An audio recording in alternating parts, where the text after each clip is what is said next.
In this video, I'm going to be going over exactly how I capture and process sharp-looking images of Jupiter with an 8-inch dobsonian telescope. I'll be going over the equipment I used, the settings I used, and the software I used to process Jupiter. I'll be using the Apetura 88 8-inch dobsonian telescope that has an aperture of 203 millimeters and a focal length of 1200 millimeters. And for the camera, I'll be using the ZWO ASI 662 MC planetary imaging camera. The first thing I'm going to do is sight in the finder scope so that'll be easy to find objects. For this, I'm just going to be using the moon. This is the finder scope, and I'm going to be using this 26 millimeter eyepiece.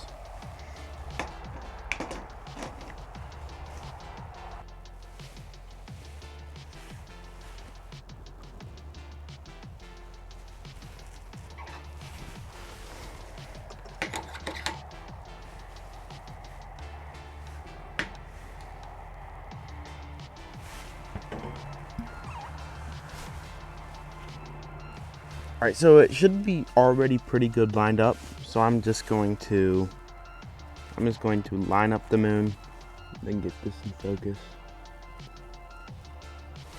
Alright, so now I'm just going to adjust these knobs until it's center. Alright, that's pretty good. Now all we have to do is wait until it gets dark.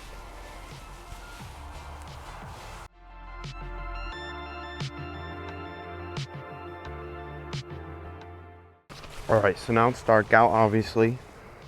I'm gonna open this.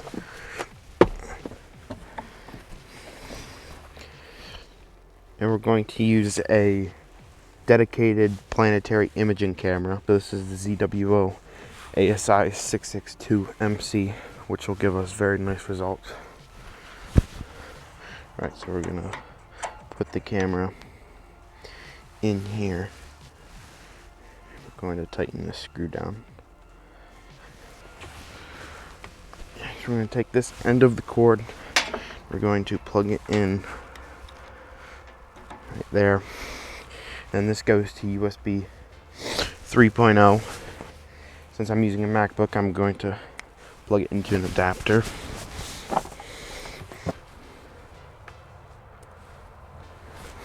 Going to plug it into the side right here, and I'm going to use a software called ASI Studio, and I'm going to click on planetary imaging, and then we're going to click this, and that will be what the camera is seeing right now. Now what I'm going to do is I'm going to point, it's going to be out of focus, so I'm going to now point the telescope towards the moon. You should see it pop up on screen.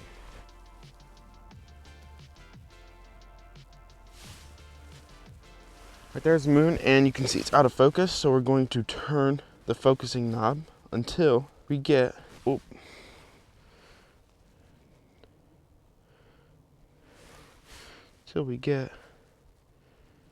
it in pretty nice focus. I'm going to turn the exposure down to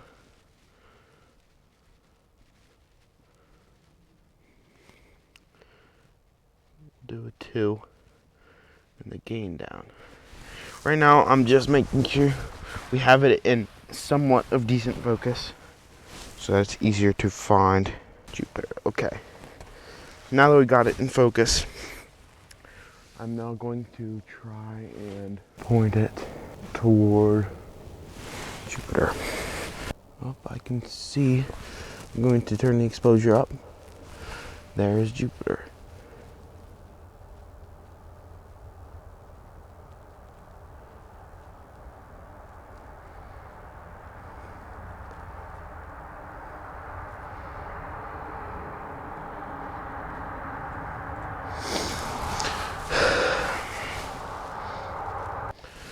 Now, you can experiment. You want your exposure anywhere from 2 to 5, and the sweet spot for gain is right around, I wouldn't go any more than 400. Now, as you can see, Jupiter is blown out. Right here, that is way blown out, and you want the histogram to be below 100. So right there is good. Now you can experiment then raising your exposure and lowering your gain, or even lowering your exposure to a 1 and then raising your gain. The problem is if you have a high gain, it'll get grainier. So it looks pretty good. It looks out of focus. So I'm just going to adjust this. Little bit windy, so the scene conditions are not great. This seems to be good. We want to make sure it's on raw. That will give us the most natural detail. And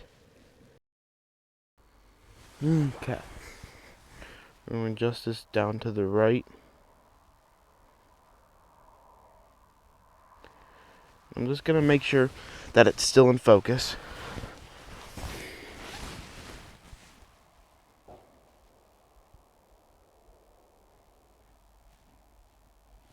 It's about right there is good. And we are going to lower this just a tad. We're going to record. It is a little windy, so conditions aren't too great, but it should still be perfectly fine. Again, we're going to wait until Jupiter is right at the edge of the screen. And then we're going to stop the recording. Alright, now on to processing.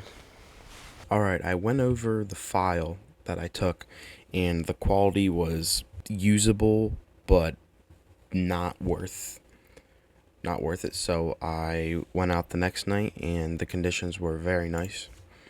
So we'll review that. The same exact settings. The exposure was set to 2 milliseconds, and the gain was at right around 170. So let's review this. So this is a raw video. The conditions were very nice. You can obviously see the cloud belts and a little bit more detail.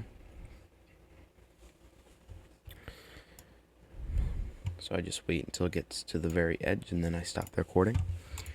So with planetary imaging cameras, their file sizes are huge. This one is 9.38 gigabytes. So the first software we're going to use is called Pipp, and this will mainly, what it's going to do for us is center the planet, and it will also lower the file size massively.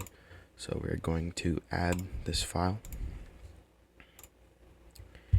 and we're going to make sure it's on. This is a video. You can do, let's say you have it in pictures, you can do join mode, but this is a video. So we're going to do batch mode, make sure this is on planetary, and we're going to come to processing options. We're going to make sure, just to 100% make sure it tracks the planet, we're going to set the minimum pixel size to 40. And we're going to set this at, we will do 10. And then all I have to do is start processing.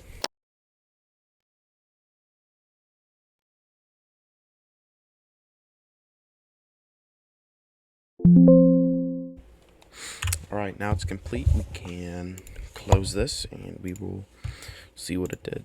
We'll have a Pipp folder and this. So it centered the planet and obviously cropped it, which will make it much easier the following step.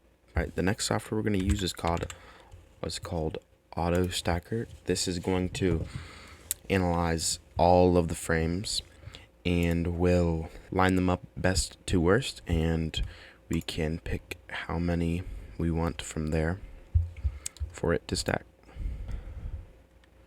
I'm going to open this, and you can see it's a weird color where you want to first go to color, want to set this to force bear GBRG, and we are going to make sure this is on planet, and from there we can analyze the frames. Alright, now that that's done, we can see this line will tell us the quality. So we're going to, right here, you can choose what percent of frames you can stack. So we're going to do 25, 50, and we will do 70. Now, we need to place AP grids. So I'm going to do this manually. You can do it automatically, place AP grids. But just to be more precise, I'm going to do it manually. You don't want the boxes to be off the planet. Like there's some, but you don't want it to be too far out. So we're going to first just go around. I want to make sure to get the cloud belts. Place a few in the middle. Okay, that seems pretty good. And so this will give us 3 folders, and we can look over them, see which one we prefer. So now we're just going to hit stack.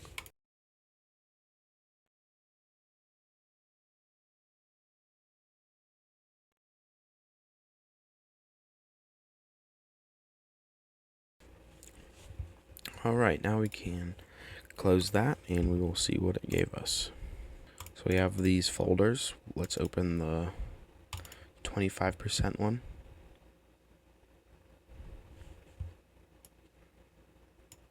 And that is pretty good. Let's look at the 50%.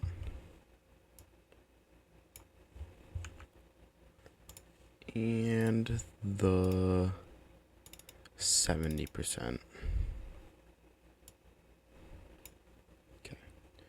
So I don't think we're gonna do the 25%. I'm just going to go ahead and get rid of the 25%. And we're going to zoom in to 500% and 500% on that one. And we're going to put this over here. So we have the 50 and the 70. I think the 70 looks a little bit better. Let's zoom in a little bit more. Okay, and let's max this out as well. Yeah, so I think the 70 looks the best. So we're just going to go ahead and delete this. Be left with the 70.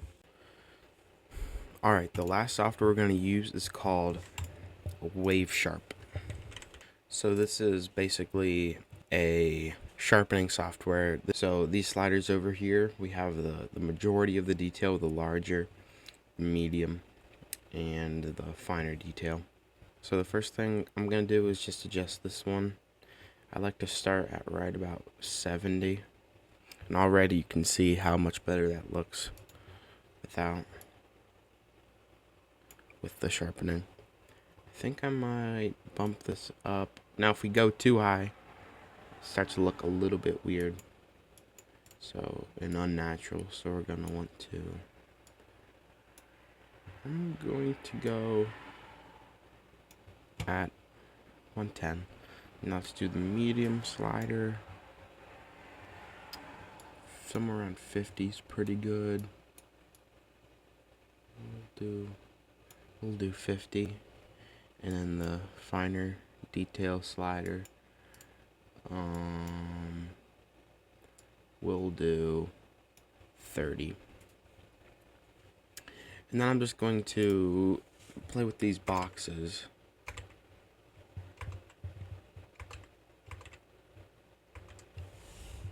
Okay.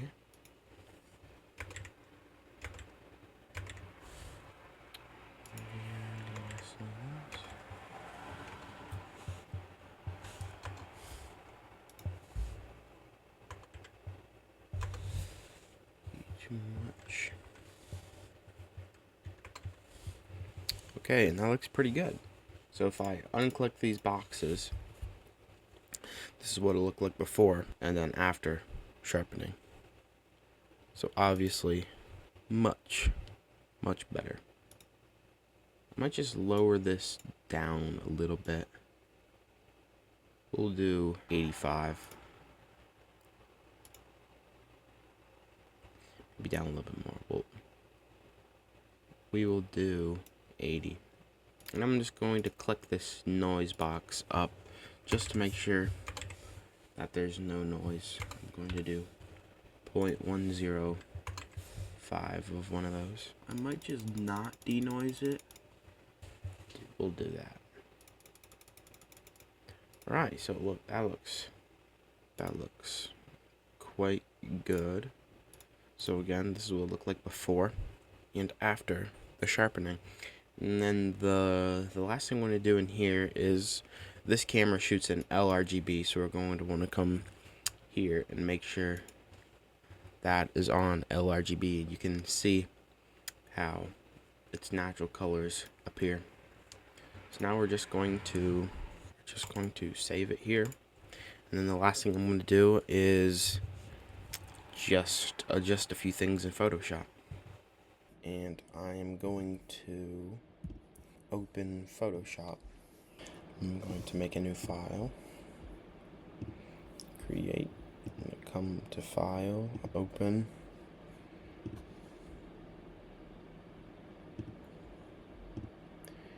and I'm going to open our Jupiter picture,